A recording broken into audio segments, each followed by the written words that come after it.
से चिल्लम चिल्ली पुकार सुन के मैं तो तंग आ गई हूँ।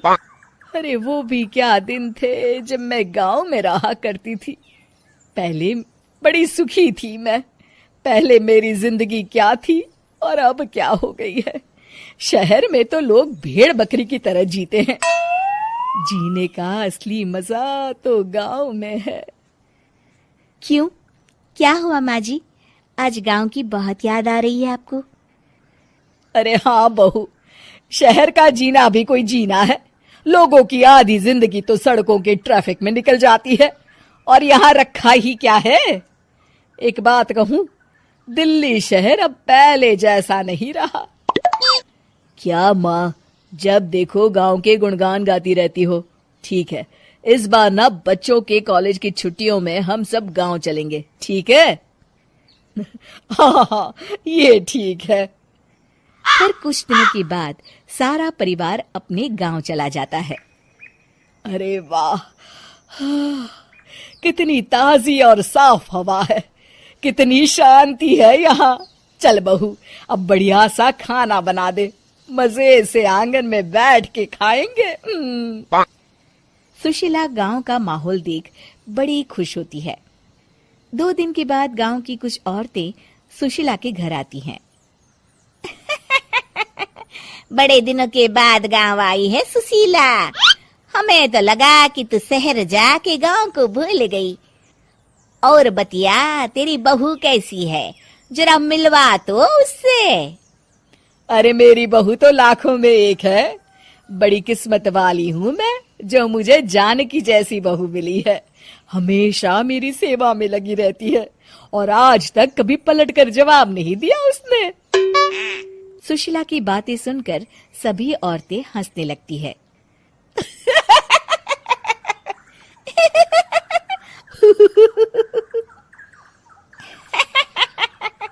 अरे कुछ भी बोले जा रही है। तबीयत तो ठीक है?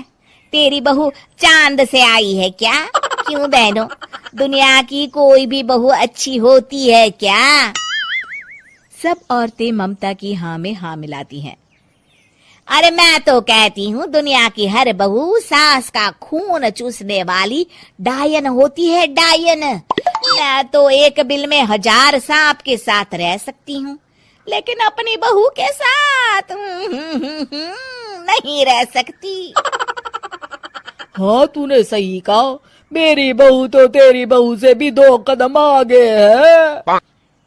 सब औरतों की बातें सुनकर ममता मन ही मन बड़बड़ाती है। अरे ये गांव सुधर गया, लेकिन औरतें नहीं सुधरी। अगर थोड़ी देर और इनकी बेवकूफी भरी बातें सुनूंगी तो मैं सच में पागल हो जाऊंगी। फिर सुशीला उन औरतों को घर से दफा कर देती है और राहत की सांस लेती है। अरे बहू, जरा बाम लाके मेरे सर पर तो लगा दे। उन औरतों की फालतू बातें सुनकर मेरा सर चकरा गया है।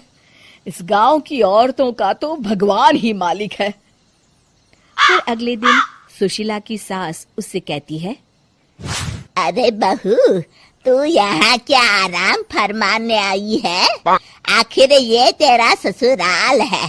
चल चल, घर के कामों में हाथ बटा। शहर में कुछ काम धाम तो करती नहीं है। जरा अपने आप को तो देख, कितनी मोटी हो गई है। सारा दिन घर का काम करने के बाद शाम को सुशीला, हाय मेरी कमर, हाय मेरे पैरों ने तो जवाब दे दिया। आज तो मुझसे मक्खी भी न मारी जाएगी। अरे बहू, जरा आकर मेरे हाथ पैर तो दबा दे। जी माँ जी, अभी आती हूँ। तभी सुशीला की सास जानकी को रोकते हुए कहती है, अरे रुक जा बहू, एक दिन काम करके इसको इसकी नानी याद आ गई। हम लोग तो रोज इतना काम करते हैं, कोई जरूरत नहीं इसके हाथ पैर दबाने की। सुबह तक सब ठीक हो जाएगा। सुशीला अपनी सास की बातें सुनकर हैरान रह जाती है। इस तरह धीरे धीरे गांव आने के बाद सुशीला की परेशानी शुरू हो जाती है।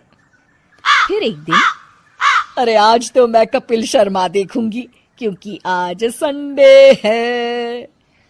सुशीला जैसे ही टीवी ऑन करती है तभी बिजली कट जाती है। अरे सत्यानाश, इस बिजली को भी अभी जाना था। इतने दिनों से मैं टीवी सीरियल देख नहीं पाई। हमारा देश इतनी तरक्की कर रहा है, अरे पता नहीं ये गांव कब सुधरेगा। अरे अब तो 2 दिनों के लिए बिजली को भूल जा, ये तो यहाँ रोज की बात है। अब इस अंधेरे में रहने की आदत डाल ले। हाँ। हे भगवान, अब क्या होगा? ऊपर से इन मच्छरों ने जीना हराम कर रखा है। दूसरी तरफ घर के काम कर करके और बिना किसी सुविधा के सुशीला तंग आ जाती है और उसे शहरी जीवन याद आने लगता है। क्यों माँ, मजा आ रहा है ना? अरे आपने ऐसी सूरत क्यों बना रखी है? मुस्कुराइए, अब हम गांव में हैं। मोहन के साथ जानकी भी अपनी सास की खिंचाई करती है। हाँ हाँ माँ जी, आप ही तो यहाँ की बड़ी तारीफ कर रही थी। फिर अभी तो कुछ ही दिन बीते हैं, वैसे भी अब तो आप यहीं रहने वाली है ना? अरे नहीं नहीं बहू, मैं एक दिन और यहाँ रुकी तो मर जाऊंगी। मुझे शहर ले चलो। क्या दिन थे, कितनी सुखी थी मैं वहां। ठीक है माँ, हम कल ही वापस शहर चले जाएंगे। इस तरह सुशीला शहर आ जाती है और फिर कभी दोबारा गांव जाने की जिद नहीं करती।